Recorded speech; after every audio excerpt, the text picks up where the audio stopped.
Wilujeng wengi, Pastor, Bapak Ibu Ya, sekalian. ya. Mari kita buka pertemuan katekismus hari ini dengan bersama-sama. Kita buka dalam doa. Dalam nama Bapa dan Putra dan Roh Kudus. Amin. Amin. Tuhan Allah yang berbelas kasih, puji dan syukur kami haturkan kepadamu, karena pada kesempatan ini, melalui media Zoom, kami dapat berkumpul pada ruang dan waktu yang sama untuk mendekati firman, ajaran dan kebaikan-Mu akan cinta kasih pada umat-Mu, manusia yang lemah ini. Tuhan, berilah kepada kami kesehatan, berilah juga kepada kami hati yang besar dalam melewati masa pandemi ini, sehingga tidak mengurangi sedikit pun rasa cinta dan kasih kami kepadamu, seperti Engkau telah lebih dahulu mengasihi kami. Bukalah pikiran dan hati kami, agar kami dapat menerima dan mendengarkan dengan baik pelajaran yang akan diberikan oleh pastor kami, Pastor Sumardi.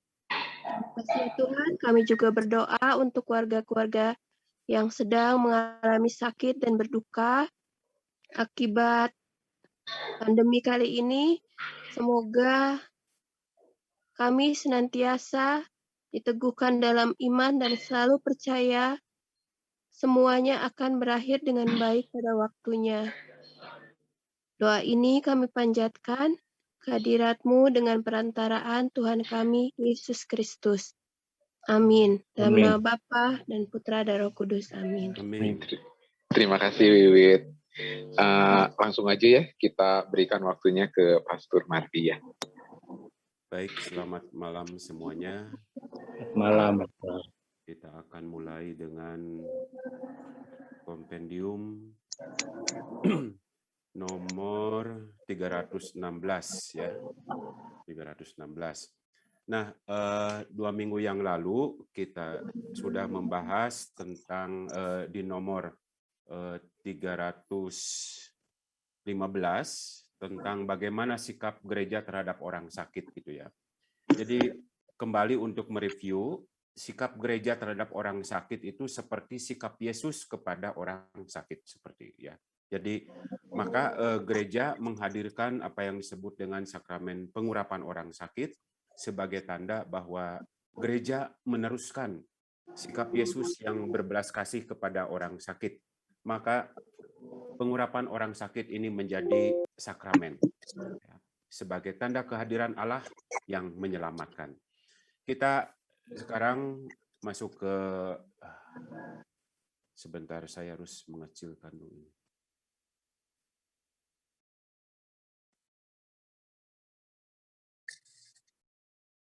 Ya. Siapa yang dapat menerima sakramen pengurapan orang sakit? Jadi kita yang lalu sudah memahami kenapa ada sakramen perminyakan, lalu saat ini kita memahami siapa yang dapat menerima sakramen pengurapan orang sakit. Setiap anggota umat dapat menerima sakramen ini segera setelah dia berada dalam bahaya maut karena penyakit atau usia lanjut. Jadi sudah kita singgung juga sebelumnya, ya. Bagi ini speaker yang mana ya? Ya, jadi apa namanya? Yang berhak menerima sakramen perminyakan orang sakit adalah orang yang ada dalam bahaya maut karena penyakit atau usia lanjut, ya, ataupun kecelakaan gitu ya, bisa karena si sakit bisa menerima sakramen ini beberapa kali jika penyakitnya bertambah berat atau karena ada penyakit berat lainnya. Upacara sakramen ini jika memungkinkan didahului dengan pengakuan dosa pribadi si sakit. Nah ini. Jadi inilah yang akan kita renungkan bagaimana sakramen pengurapan orang sakit ini diterimakan ya kepada yang berhak, yaitu yang sakit dan juga karena usia gitu ya. Nah ini. Kompendium 316 bersumber dari Katekismus Gereja Katolik 1514 sampai 1515, dilanjutkan dengan 1528 dan sampai 1529. Kita lihat poin-poinnya. 1514. Urapan orang sakit bukanlah sakramen bagi mereka yang berada di ambang kematian saja. Maka saat yang baik untuk menerimanya pasti sudah tiba, bila orang beriman mulai ada dalam bahaya maut karena menderita sakit atau sudah lanjut usia. Jadi jangan menunggu parah gitu ya, jangan menunggu parah. Kita sebagai keluarga bisa mengamati. Misalnya ada suatu penyakit tertentu yang mengarah kepada nanti dalam ambang misalnya bahaya maut. Seperti itu. Nah, mumpung dalam keadaan sadar, itu sebaiknya itu diberikan sakramen perminyakan. Karena apa? Nanti ada hal lain yang bisa sekaligus untuk diberikan dalam sakramen perminyakan adalah sakramen pengakuan dosa, seperti itu. Ya, nah ini. Jadi di sini catatannya adalah tidak hanya orang yang sedang diambang kematian, jadi hampir mati katakanlah, kita tidak menunggu di sana, tetapi kita sudah melihat tanda-tanda bahwa ini segera untuk diberikan sakramen perminyakan.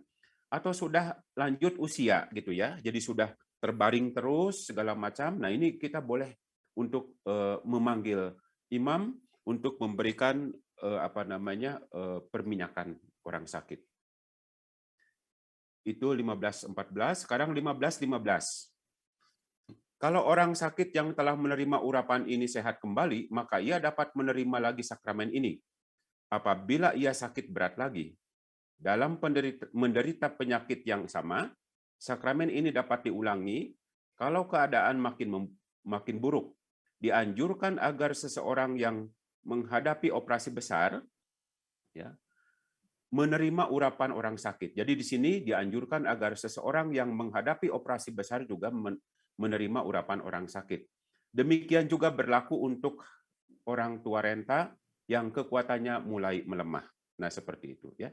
Jadi kita sambil juga di lingkungan memperhatikan ya siapa yang sudah saatnya untuk menerima sakramen perminyakan. Katekismus 1528. Waktu yang tepat untuk menerima urapan kudus ialah selambat-lambatnya kalau orang berada dalam bahaya maut karena penyakit atau karena kelemahan yang berkaitan dengan usia lanjut. 1529. Seorang Kristen dapat menerima urapan kudus ini setiap kali apabila ia sakit berat atau setiap kali apabila penyakit itu menjadi lebih parah. Jadi prinsip yang lain adalah sakramen pengurapan orang sakit ini bisa diterima beberapa kali seperti itu ya. Jadi ini tentang siapa yang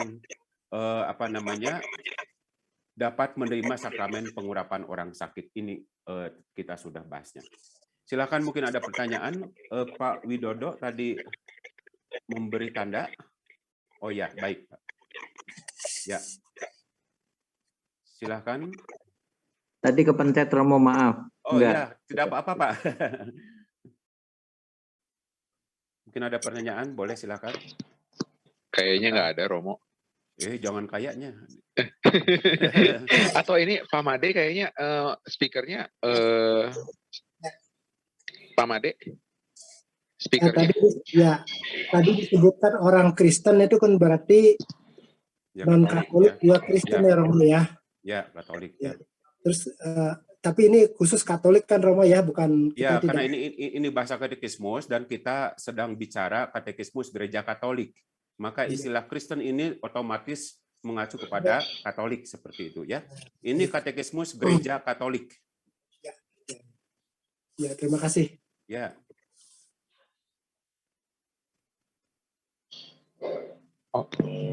Oke. Nggak ada lagi teman-teman? Nggak ada lagi? Cukup jelas soalnya, Pastor. Cukup jelas ya? Cukup jelas, ya. Ya udah selesai. Oke, benar. masih. Saya sudah menyiapkan beberapa nomor ya, pasti karena ini pasti akan cepat ya. Jadi ini sudah jelas ya. Siapa yang dapat menerima korban orang sakit, sekali lagi ya. Jadi kita bisa mengamati di lingkungan, kalau bekerja sama dengan ketua lingkungan kita bisa memberitahu ya. Prinsipnya adalah orang yang dalam keadaan sakit ya, mungkin sakit keras dan juga usia lanjut. Dan yang kedua, bahwa sakramen ini bisa diberikan beberapa kali seperti itu ya. Baik, kita lanjut ke nomor. Ya. Satu aja, Pak. Oh ya, boleh. Boleh, Pak. Pastor, kalau kan saya dulu itu katekis ya, mengajarkan sebagai orang-orang katekumen. Kemudian apalagi yang sepuh waktu itu. Kemudian suami istri. Kemudian suaminya tiba-tiba sakit, dan apakah itu bisa diterimakan sakramen perminyakan, karena dia kan juga sudah termasuk katekumen yang sudah ketiga gitu loh, sudah masuk ketiga, artinya hampir dibaptis gitu, sebentar lagi dibaptis, tapi sayangnya dia harus mendahului. Tapi waktu itu saya belum bertanya apakah adakan sakramen pengurapan orang sakit untuk seperti itu, tapi terlanjur sudah meninggal suaminya. Tapi kami mengajak frater, waktu itu frater siapa yang gendut itu, orang Batak itu, lupa saya ya. Kemudian untuk datang untuk bela sungkawa aja akhirnya, karena kami tidak tahu betul prosesnya untuk sakramen ini ataupun penutupan peti untuk yang baptis kerinduan itu. Terima kasih, Pastor. Ya, jadi artinya di situ poinnya adalah baptis kerinduan gitu ya. Jadi sudah jelas bahwa secara batin itu sudah memperoleh baptisan gitu ya. Nah, itu seperti itu. Nah, tadi soal perminyakan ya Pak ya. Jadi atau gimana gitu ya. Prinsipnya begini. Bahwa kita tidak mengetahui bagaimana nasib seseorang. Yang jelas bahwa sakramen baptis itu sendiri termasuk baptis kerinduan itu sudah mencakup semuanya, gitu ya. Karena sakramen baptis itu sebagai sakramen inisiasi gitu ya. Seseorang bisa menjadi anggota gereja itu karena baptis, seperti itu. Ya, jadi apakah karena belum sempat untuk perminyakan dan segala macam, kita memahami dari segi iman bahwa baptis itu sendiri sudah membersihkan ya, menolong yang bersangkutan untuk menerima berkat Tuhan. Seperti itu Pak Kuku. Ya. Jadi memang artinya belum sepenuhnya secara ritual gitu ya, masuk menjadi anggota gereja Katolik, tetapi itu layak untuk dilayani. Ya. Terima kasih, Romo. Ya, baik. Ya, saya lanjut ya. 317 ya.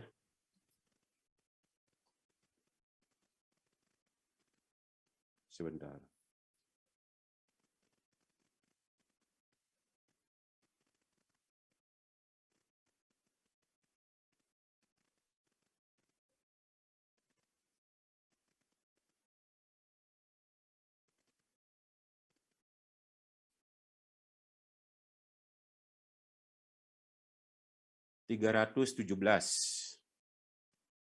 Sekarang kita membahas siapa pelayan sakramen ini.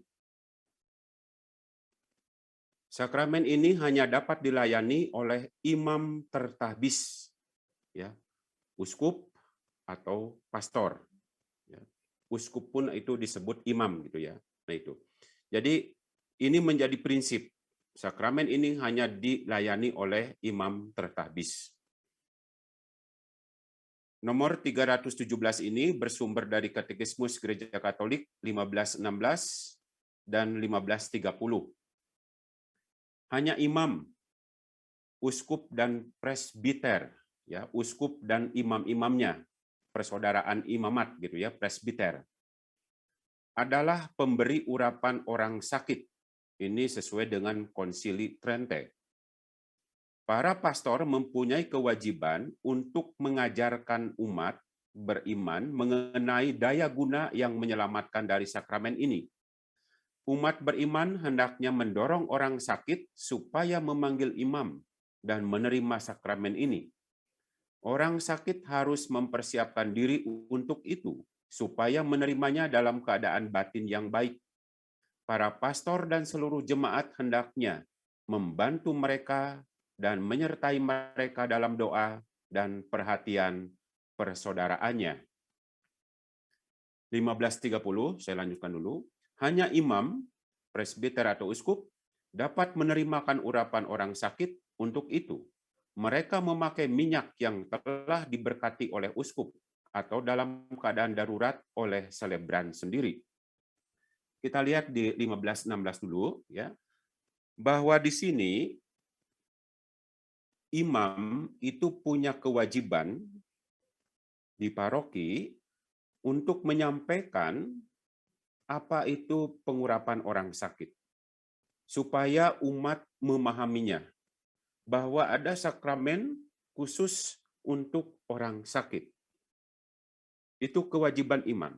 Ya. Dan juga yang lain tentunya ketika ada umat yang membutuhkan, imam itu harus segera. Nah, saya perlu memberitahu di sini, istilah segera itu karena berkaitan dengan situasi darurat. Maka, kalau misalnya ada umat Santo Theodorus yang dirawat misalnya di rumah sakit Hasan Sadikin, nah, membutuhkan perminyakan, di sini karena keterkaitan harus segera, dan juga mengingat bahwa Rumah Sakit Hasan Sadikin termasuk reksa pastoral Paroki Pandu, maka walaupun umat dari Theodorus ini harusnya mengontak dulu ke Pandu. Seperti itu. Ya. Kalau dari Paroki Pandu sendiri tidak ada yang bisa, maka pastor di paroki pasien itu berasal, itu harus melayani. Nah itu, ya. Jadi ini rumah sakit terdekat itu dilayani oleh paroki mana. Misalnya Borromeus itu dilayani oleh katedral. Maka umat di Theodorus yang sedang dirawat di rumah sakit Borromeus itu hendaknya dilayani, perminyakan dilayani oleh para pastor dari katedral. Ini sekali lagi menyangkut reksa pastoral, kewilayahan paroki, lalu juga tingkat kesegeraan. Yaitu. Lalu di sini 1530 ya, bahwa sudah jelas siapa yang bisa menerimakan sakramen perminyakan adalah uskup atau presbiter, persatuan para imam dengan uskup. Maka imam itu menggunakan minyak yang sudah diberkati oleh Bapak Uskup. Biasanya pada hari Rabu sebelum Kamis Putih itu mengadakan upacara pemberkatan ya pada misa krisma tersebut. Nah, kalau dalam keadaan darurat, di sini istilahnya oleh selebran sendiri. Imam atau pastor bisa memberkati sendiri minyak ya yang ada, itu bisa difungsikan sebagai minyak pengurapan orang sakit. Sekali lagi catatannya adalah dalam keadaan darurat. Seperti itu. Ya. Maka seorang imam itu biasanya kalau pergi jauh-jauh segala macam itu selalu membawa minyak pengurapan orang sakit. Ya, pengalaman saya di Papua itu otomatis kalau misa ke sebuah stasi ataupun paroki tertentu, waktu itu saya di pegunungan Wamena gitu ya, jalan kaki itu harus 4 jam, itu benar 4 jam gitu ya, jalan kaki harus lewat bukit segala macam, itu selalu membawa sakramen pengurapan orang sakit. Seperti itu. Ya, itu tentang siapa pelayan sakramen ini. Mungkin ada pertanyaan? Teman-teman, ada yang mau ditanyain?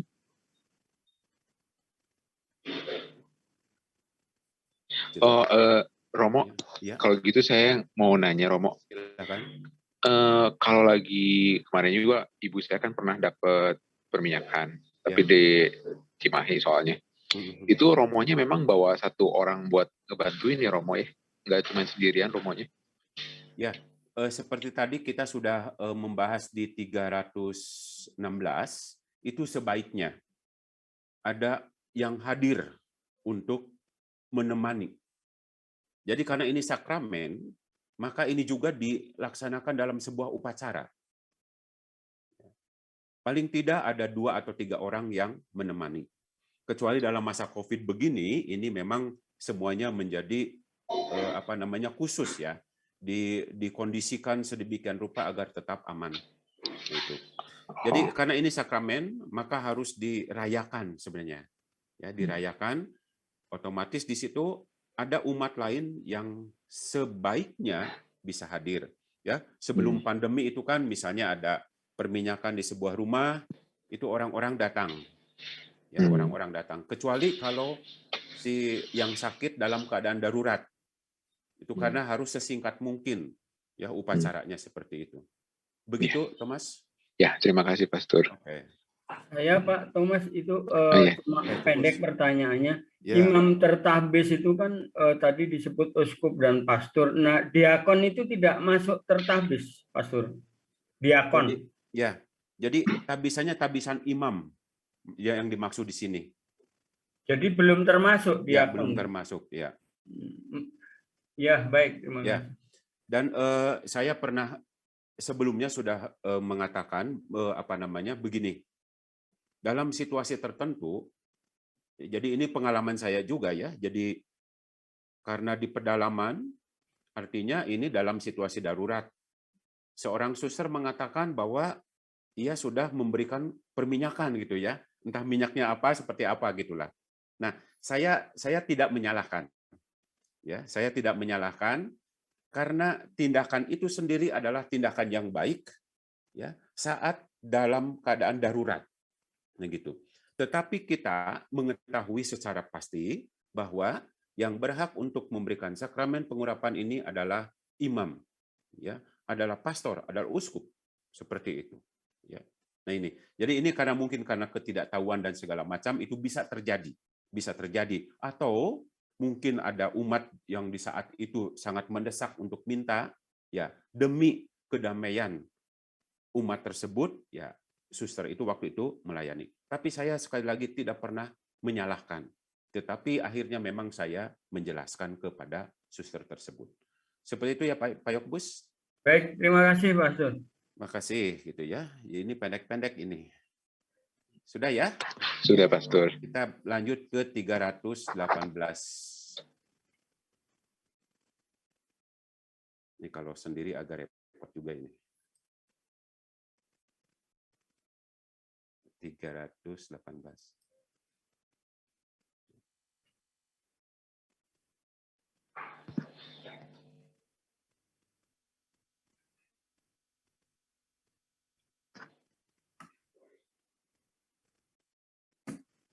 Ini agak panjang mungkin ya. Nanti ini saya hanya menyediakan sampai 318 ini.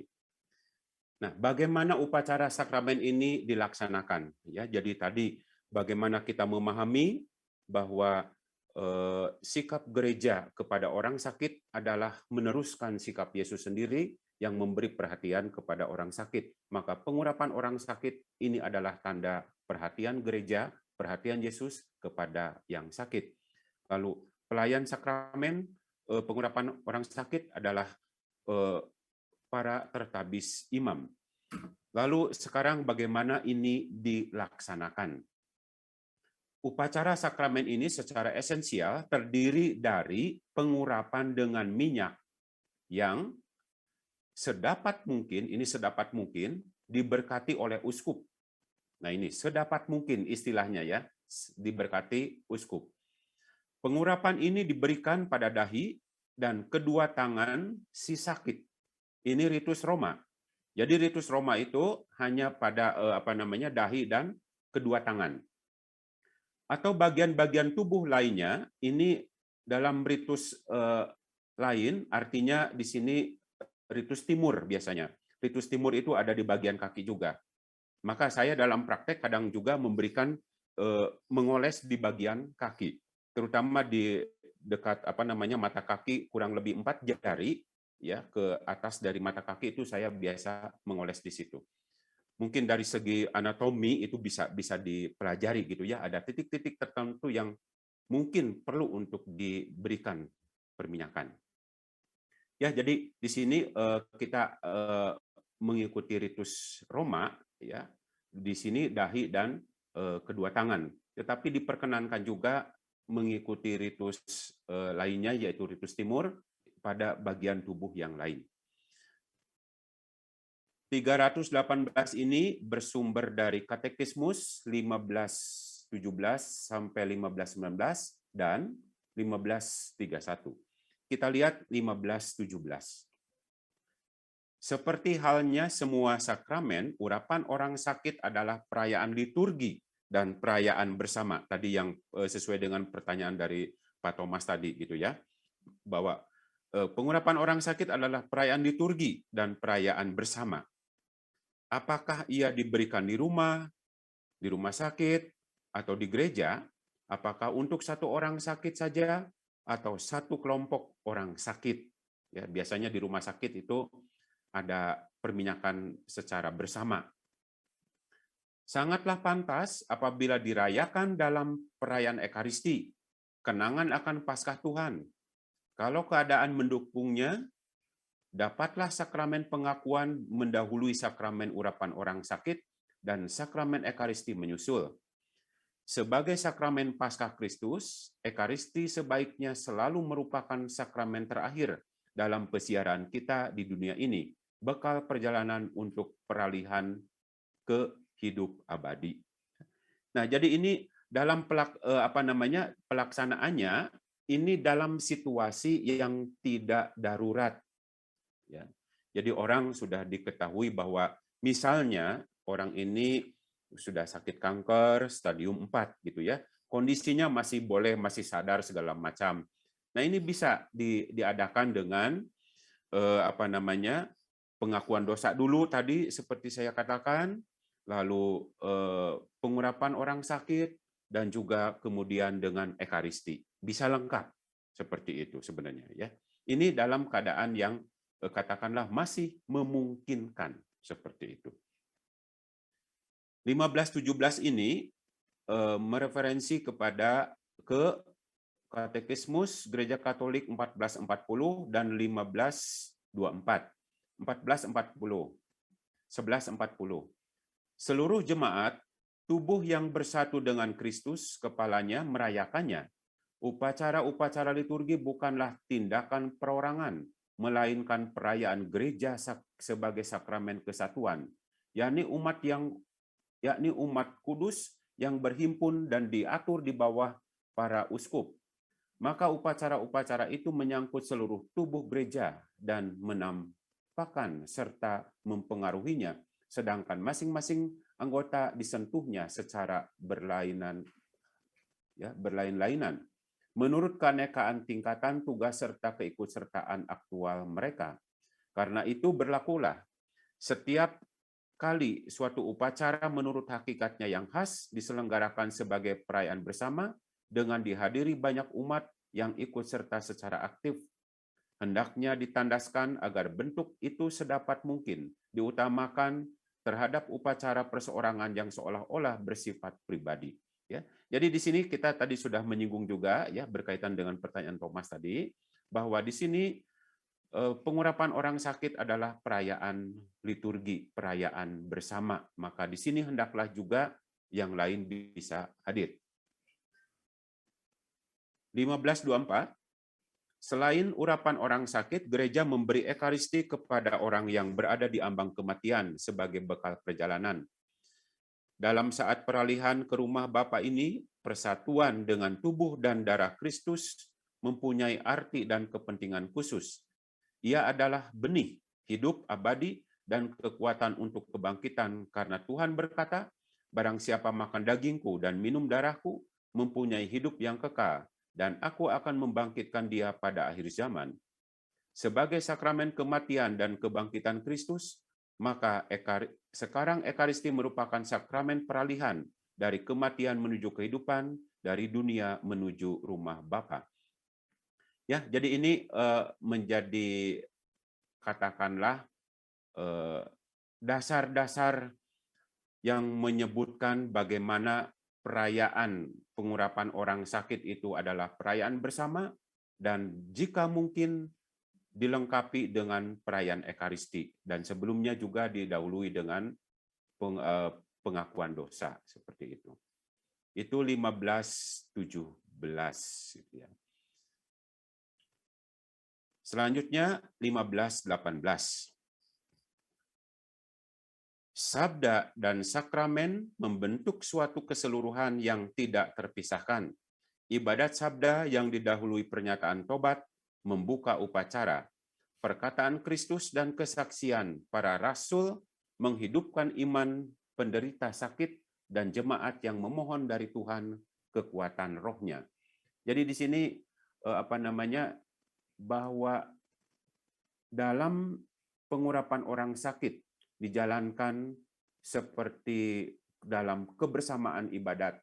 Ada ritus tobatnya, dan juga di sini ada umat yang hadir untuk memohon kekuatan Tuhan, menyertai yang sakit tersebut. 1519. Upacara sakramen mencakup unsur-unsur pokok berikut. Para penatua jemaat, ini dari surat Yakobus 5:14, meletakkan tangan ke atas orang sakit dalam keadaan diam. Dalam iman gereja, mereka berdoa bagi orang sakit. Inilah aplikasi sakramen ini, ya. Jadi tadi penumpangan tangan. Sesudah itu mereka melakukan urapan dengan minyak yang sedapat mungkin telah diberkati oleh uskup. Kegiatan liturgi ini menunjukkan rahmat apa yang diberikan oleh sakramen kepada orang sakit. KGK 1519 ini bersumber juga dari 1127. Sakramen-sakramen yang dirayakan dengan pantas dalam iman memberikan rahmat yang mereka nyatakan. Mereka berdaya guna karena Kristus sendiri bekerja di dalamnya. Ia sendiri membaptis, ia sendiri bertindak dalam sakramen-sakramennya untuk membagi-bagi rahmat yang dinyatakan oleh sakramen. Bapa telah mengabulkan doa gereja putranya yang menyatakan imannya akan kekuasaan Roh Kudus dalam aplikasi setiap sakramen. Seperti api mengubah bahan bakar menjadi api, demikian Roh Kudus mengubah apa yang takluk kepada kekuasaannya ke dalam kehidupan ilahi.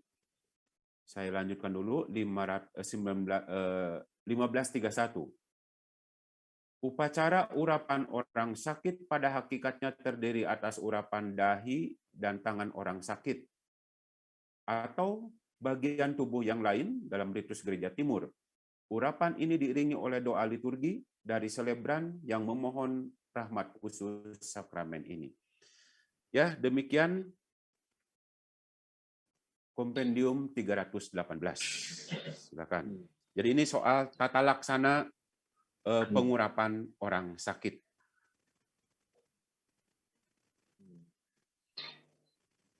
Ada teman-teman yang mau mengajukan pertanyaan? Atau cukup jelas semuanya? Kalau buat saya jelas. Oh ya, Wiwit, ayo. Pastor, kalau misalnya ada orang yang dalam keadaan sakit, sudah lama, tapi dia dalam keadaan tidak sadar.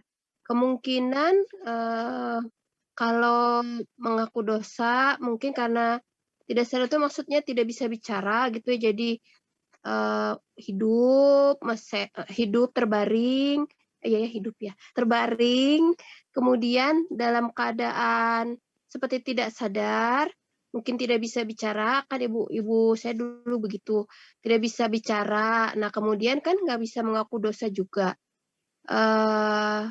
Mungkin kalau diberi hosti, menelan akan sulit. Berarti untuk sakramen Ekaristi agak bagaimana ya, soalnya kalau tidak ditelan katanya tidak boleh. Nah, apakah dalam keadaan seperti si sakit, apakah bisa menerima sakramen pengurapan orang sakit dalam 3 hal tadi itu? Terutama kan memang karena tidak bisa menyatakan perasaannya atau tidak bereaksi, tidak menjawab, dan dianya diam, tapi kemungkinan bisa kontak hanya sangat terbatas. Kira-kira tindakan yang akan diberikan kepada si sakit itu seperti apa, Pastor? Apakah nanti kalau ada, kan nanti mungkin dalam keadaan seperti itu ada keluarga yang hadir, mendampingi, atau Pastor juga mungkin ditemani siapa gitu. Dia kalau hanya diam aja itu apakah masih boleh atau masih layak menerima sakramen orang sakit seperti itu? Katanya kalau nggak bereaksi mah gimana gitu. Boleh ya Pastor diberi keterangan bagaimana sebaiknya? Ya, Ya. tadi pernah dijelaskan bahwa disertai dengan sakramen pengakuan lalu dengan Ekaristi itu sejauh memungkinkan. Oh ya, oke. Maka kalau tidak mungkin, pengurapan orang sakit itu sendiri yang akan diberikan. Nah, sering ada pertanyaan, ini antara sadar atau tidak sadar? Ya, itu. Karena sakramen itu sendiri hendaknya diberikan kepada orang dalam keadaan sadar. Ya. Supaya bahwa ia sendiri memahami makna dan segala macam. Nah, kita sendiri bisa mengandaikan bahwa yang tidak sadarnya itu bisa jadi secara fisiknya. Ya, misalnya sudah pakai ventilator segala macam, itu kan artinya sepertinya memang dalam keadaan tidak sadar. Kategori tidak sadar itu kan kategori yang katakanlah hanya terlihat, sepertinya tidak sadar. Tetapi saya sendiri sering meyakini bahwa jiwanya tidak pernah tertidur. Jiwanya tetap sadar. Soal mendengar segala macam itu pasti mendengar. Hanya karena kemampuan fisiknya atas situasi lemah karena penyakit, maka kadang tidak memberi respon.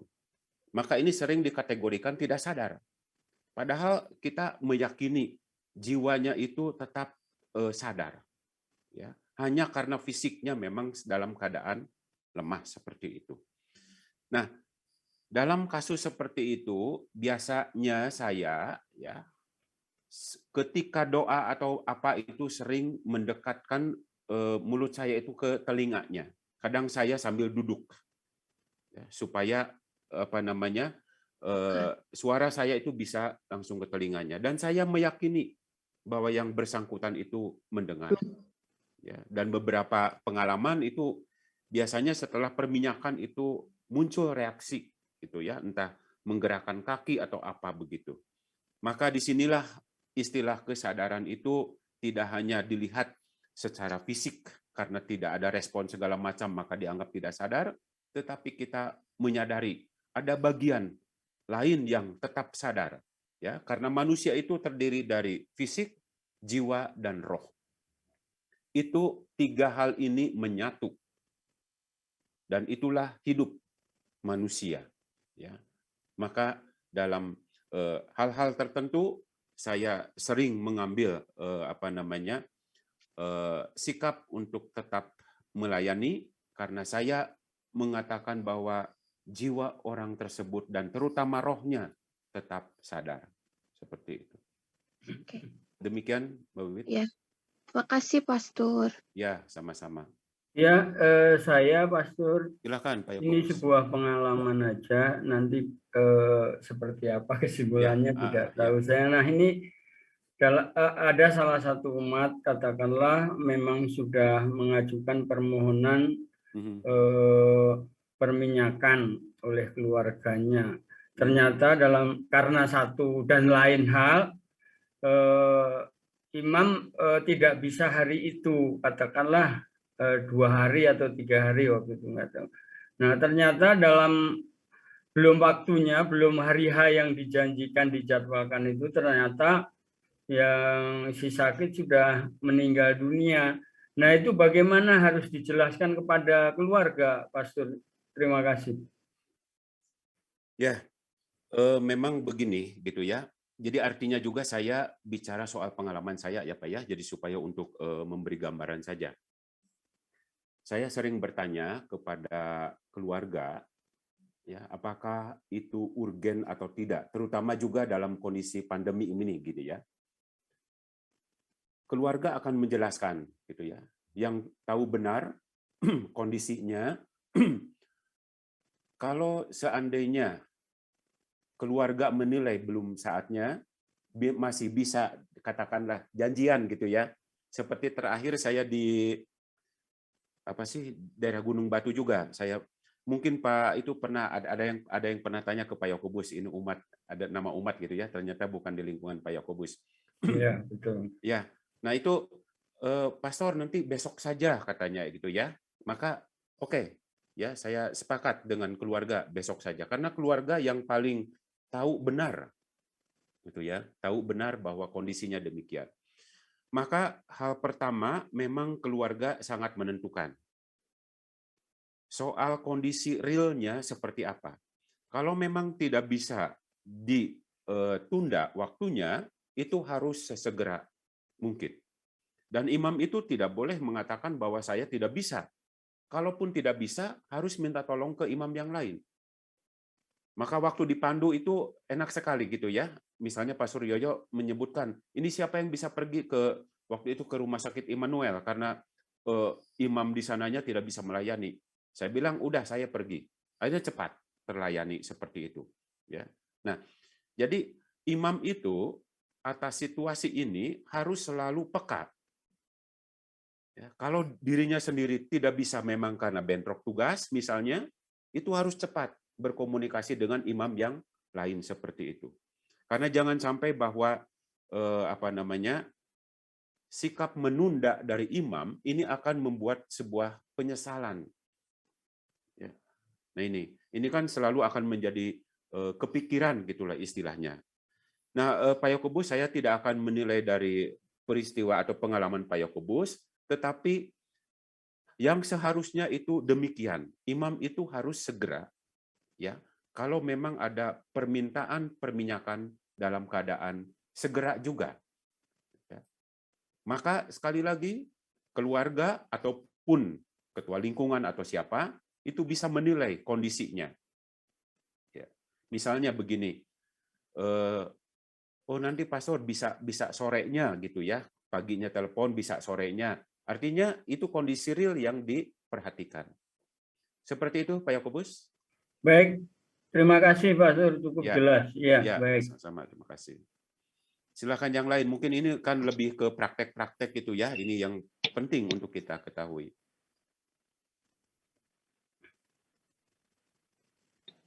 Ada teman-teman yang mau bertanya lagi?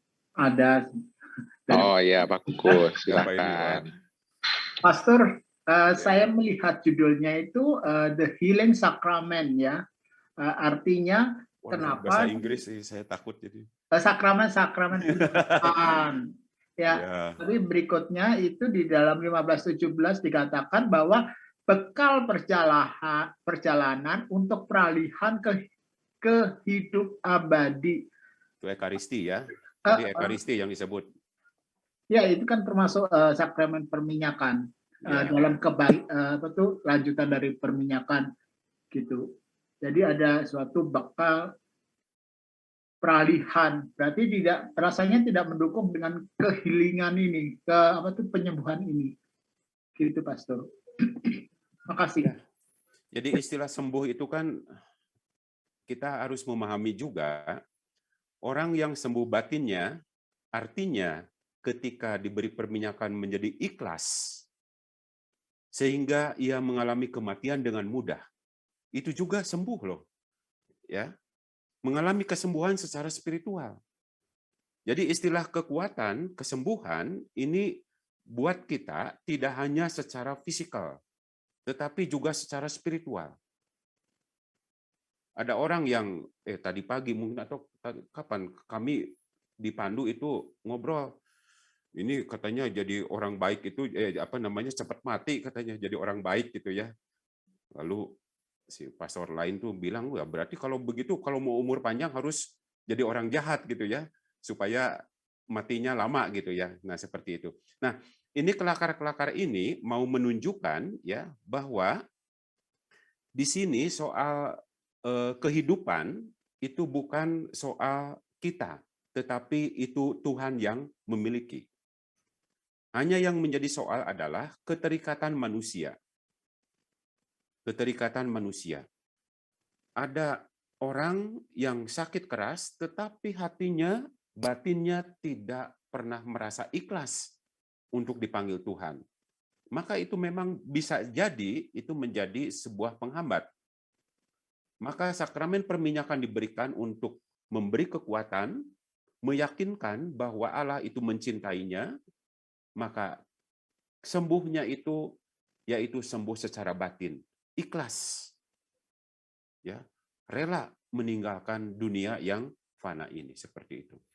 Ya, Pak Kukuh, jadi tadi memang keterangan tadi ini dikaitkan dengan sakramen ekaristinya untuk sebagai bekal gitu ya, bekal akhir dan segala macam, tapi di sini tidak ada kontradiksi sebenarnya. Ya. Demikian Pak Kukuh. Oke, terima kasih Pastor, terima kasih Pak Thomas, silakan. Iya. Ya.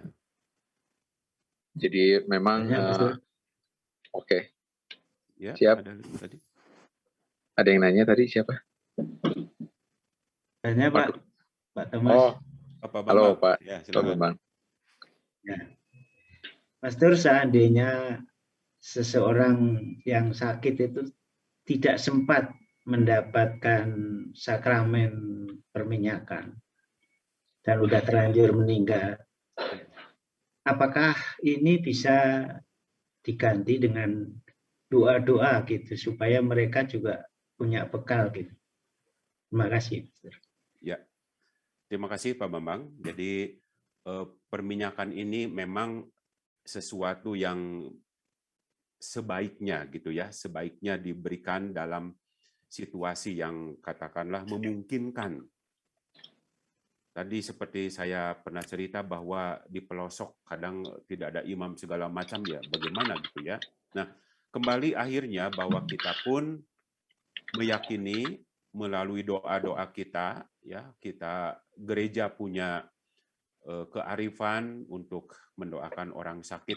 Walaupun dari segi gereja sendiri, liturgi sendiri tidak ada, kita gereja mengadaptasi ada perayaan hari ke-7, keberapa lagi? 40 ya.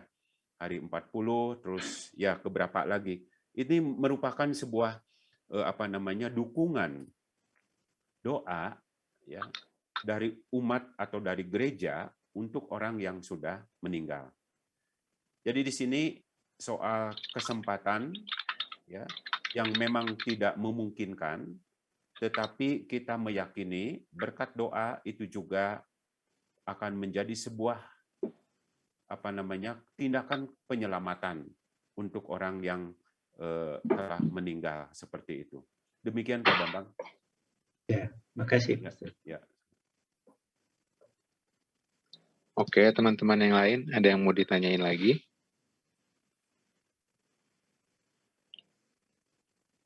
Jadi Pastor, balik lagi, ini kalau sakramen pengurapan orang sakit itu fokusnya untuk kesembuhan rohani ya Pastor? Ya, Jadi artinya bisa jadi secara fisik, juga bisa secara spiritual seperti itu. Jadi kita tidak terpaku pada kesembuhan fisik gitu ya, tetapi juga kesembuhan spiritual seperti itu. Ya. Oke. Ini waktunya tinggal sebentar. Mau dilanjut, Pastor? Nggak ada lagi. Nggak ada pertanyaan lagi? Oh. Rama Ya. mau nanya. Ini ya, Steven, silakan. Ya. Ini maaf tapi sinyalnya lagi jelek ya. Ya. Kalau keputus. Enggak, Van tuh pernah warga lingkungan sakit ya, tapi memang dia lagi menjalani katekumen. Nah, terus waktu saya mewakili keluarga waktu itu kedengeran nggak? Iya, silakan. Minta pastor parokinya baptis darurat saat itu dari rumah sakit, tapi nggak mau pastornya. Terus kalau ini umpama kalau misalnya si sakitnya ternyata memburuk gitu, gimana ya pastor? Ya, jadi kasusnya itu adalah katekumen gitu ya, katekumen lalu sakit gitu ya, sakit. Ya. Nah, jadi di sini kan bisa dinilai sebenarnya, bahwa kondisi realnya seperti apa. Jadi saya tidak bisa mengatakan bahwa tidak maunya pastor itu apakah karena kondisi realnya kurang jelas, ya, atau bagaimana gitu ya. Karena sangat penting untuk menilai kondisi real. Nah, kalau memang dalam keadaan yang tidak memungkinkan untuk mengalami sebuah kesembuhan, itu bisa baptis darurat. Misalnya waktu itu saya ditelepon dari Pastor Karawang, ada seorang pasien di Rumah Sakit Hasan Sadikin, gitu ya. Jadi minta untuk dibaptis segera, gitu ya. Waktu itu anak kecil waktu itu. Ya, maka saya membaptis segera dan kondisinya memang dinilai bahwa dokter juga mengatakan ini tidak akan lama lagi. Maka itu baptis darurat dilaksanakan. Maka siapa yang paling penting untuk menilai kondisi realnya, ini paling menentukan. Itu ya. Kalau memang diambang maut, itu cepat baptis darurat seperti itu.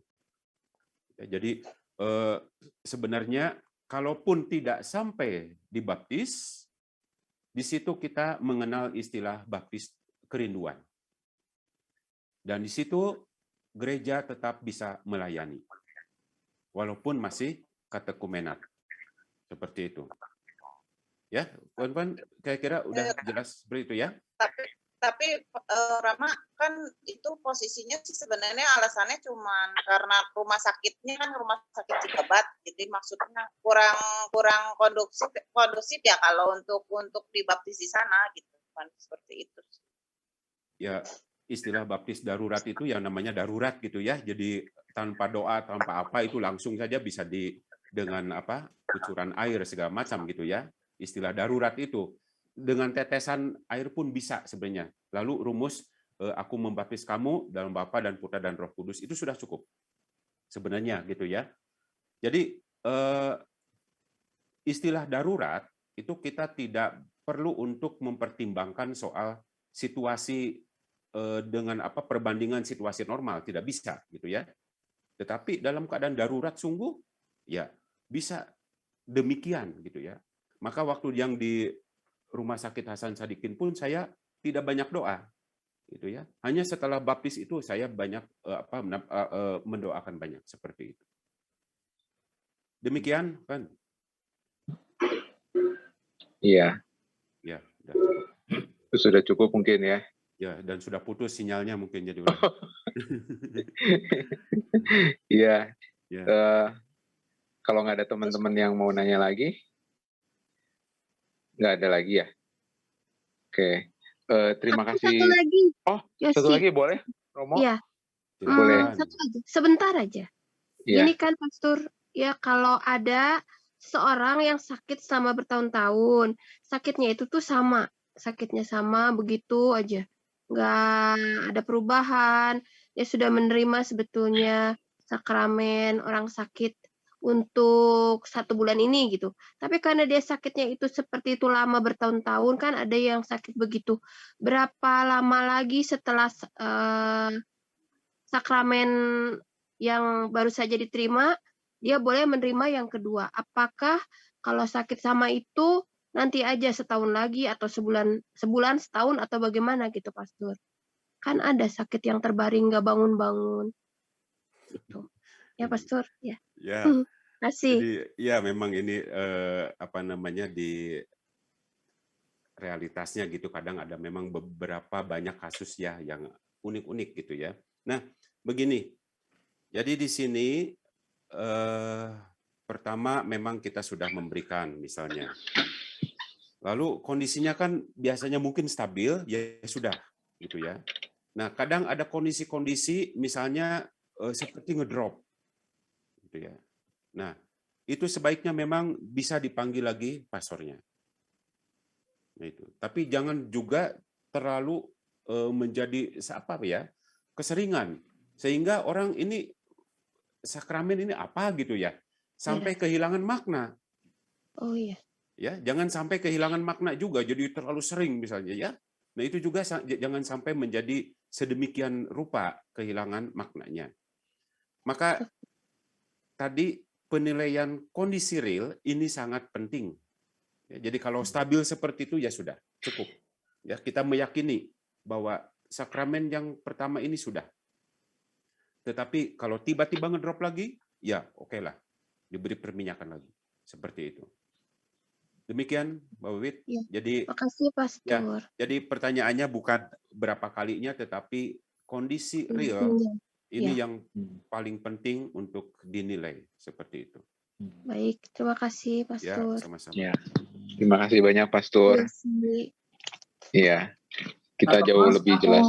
Mau bertanya, tapi bukan tentang ini. Tentang ini, Pastor, tentang sebentar lagi kan September, tentang PKSN. Tidak ada penyuluhan lewat Zoom kayak untuk kita bulan September untuk melakukan Zoom dalam lingkungan masing-masing. Gitu, Roger. Terima kasih, Pak Thomas. Oh iya, iya. Iya nih. Pewartaan siapa ini sudah dapat bahan belum? Bahannya aja belum ada ya? Sudah dari keuskupan sudah, Pak Thomas. Sudah. BKSN? Iya, benar. Sudah pernah ngirim loh. Saya belum dapat loh. Oh, ada di mana nanti? Dari alumni itu juga sudah kita dari alumni PJJ. Oh iya, tapi bukan Komkat yang bikin sih. Ya, tapi Serigo Jawa, Pak. Oh. Enggak, tapi kalau dikasih sekarang juga terlalu kelamaan gitu ya jaraknya. Nanti kita upacara Agustusan dulu. Ya. Yang kedua ini, Pastor, kan biasanya pada bulan September itu ada suatu Mbak Kestini, halo Mbak Kestini, biasanya ada kan belum lama. Kan harus ada persiapan atau misalnya ada lomba-lomba, misalnya lomba apa gitu, enggak dalam arti dalam Zoom aja kayak dulu dan sebagainya, lomba nulis apa gitu atau lomba dan sebagainya. Yang penting kan ada suatu kemeriahan atau pengisian, ada konten untuk pada 1 September PKSN itu. Sebelum ada kan itu ada suatu tahapan-tahapan. Pak Thomas biasanya membuatkan lomba itu, lomba cermat dan sebagainya. Apa itu namanya? Dulu Family 100 bukan apa itu. Tahun lalu Pastor Mardi kan sempat bikin buku, jadi kita semangat ada ini bedah buku. Ini saya beda lagi, nggak semangat sekarang. Nggak tahu Pastor udah ada yang mau keluar nggak? Tunggu ya, buku keduanya tunggu aja. Terima kasih. Saya masih menulis kok. Biar ada meriah dikit loh PKSN. Terima kasih Pastor. Ya, terima kasih. Begini, dalam kebijakan pastoral untuk saat-saat ini memang akan sangat memperhatikan situasi pandemi gitu ya. Nah, termasuk kalau situasi pandemi misalnya sebelumnya itu Juni-Juli itu situasi umat juga seperti batinnya itu seperti kolaps gitu ya. Maka memang tidak tepat untuk yang bersifat pengetahuan segala macam itu diberikan, sementara batinnya sendiri ya, batin umat pada umumnya sedang katakanlah ya saya sebut sedang kolaps. karena situasi pandemi. Maka akan sangat diperhatikan situasi pandemi ini bagaimana kita tetap berusaha untuk secara pastoral berlangsung, tetapi situasi-situasi tertentu akan sangat diperhatikan. Termasuk bahwa kita juga PPKM level 4 ini sudah dilonggarkan. Dilonggarkan dalam arti bahwa yang berkaitan dengan rumah ibadah itu misalnya boleh 25% ya, atau 20 orang maksimum. Ini aturan yang memang rancu gitu ya. Nah, kami sendiri belum mengambil sikap apakah nanti hari Minggu itu sudah ada misa offline ya, artinya umat hadir dengan kapasitas tadi, kuota tadi, atau belum gitu ya. Karena situasi real juga akan dilihat bagaimana kondisi pandemi ini. Ya, jadi varian Delta itu kan katanya memang cukup terlalu mudah, terlalu rentan untuk menular gitu ya. Jadi kita pun harus hati-hati seperti itu. Ya, jadi untuk kegiatan misa segala macam kita tunggu saja. Kita tidak perlu untuk terlalu terburu-buru juga seperti itu. Ya, ini sekedar untuk beritahuan aja. Terima kasih, Thomas. Oke. Ya, terima kasih, Pastor. Kalau begitu kita tutup dengan doa. Mohon bantuan Pak Yakobus ya, Pak Yakobus. Baik, nanti terakhir mohon berkat dari Pastor, Bang. Ya, baik. Mari kita hening, persiapkan hati kita. Dalam nama Bapa, Putra, dan Roh Kudus. Amin. Allah Bapa yang Maha Pengasih, kami bersyukur kepadamu karena hari ini kami putra-putri dan anak-anak-mu telah belajar dan berefleksi bersama dan saling sharing yang bersumber dari Katekismus Gereja Katolik yang dipandu oleh Pastor Yohanes Sumardi OSC sebagai gembala kami.